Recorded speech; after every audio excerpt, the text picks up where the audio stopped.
Hello বন্ধুরা, আমরা এখন এসেছি ঢেঁড়স বাগানে। আপনারা দেখতে পাচ্ছেন প্রতিটি ঢেঁড়স গাছে প্রচুর ফুল ধরেছে এবং দেখতে খুবই সুন্দর। কিছুটা হলুদ বর্ণের এবং গাছে ঢেঁড়সও ধরেছে এবং প্রতিদিন এখান থেকে ঢেঁড়স সংরক্ষণ করে কৃষকেরা। আপনারা দেখতে পাইতেছেন। চাচা, এই ঢেঁড়স বাগান কি আপনার? আর ওই পটল আপনার? ও, তো প্রচুর ঢেঁড়স পাওয়া যায় এখান থেকে, না?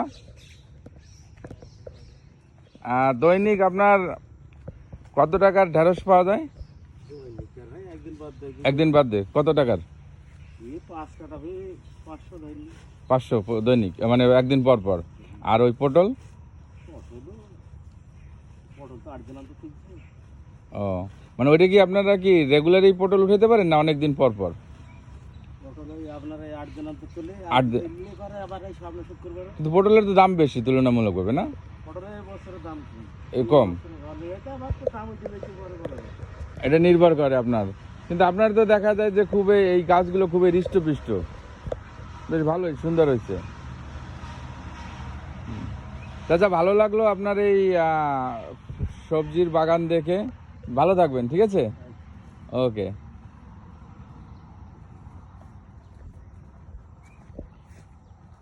হ্যাঁ বন্ধুরা, আমরা যা বলতেছিলাম, আপনারা দেখতে পাচ্ছেন কি সুন্দর বাগান। আমার দেখে খুব ভালো। ওই পাশে আছে আবার সিম বাগান, ওটাও দেখতে খুবই সুন্দর। আর একদিন হয়তো সম্ভবত আপনাদের জন্য সিমের ভিডিও করে নিয়ে আসবো। আপনারা সে পর্যন্ত আমাদের সাথে থাকবেন, আমাদের পেজ ফলো করবেন,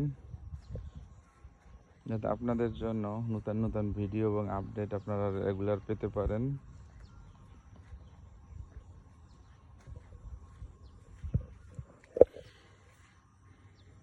এইটা কত সুন্দর ফুল।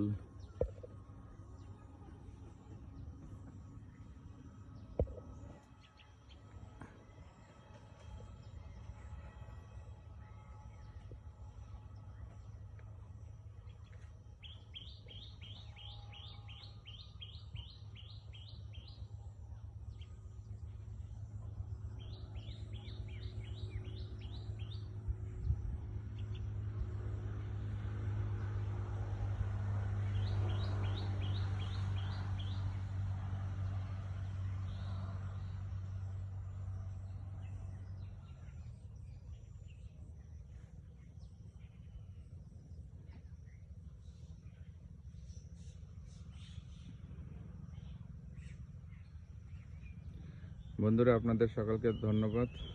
ভালো থাকবেন, সুস্থ থাকবেন।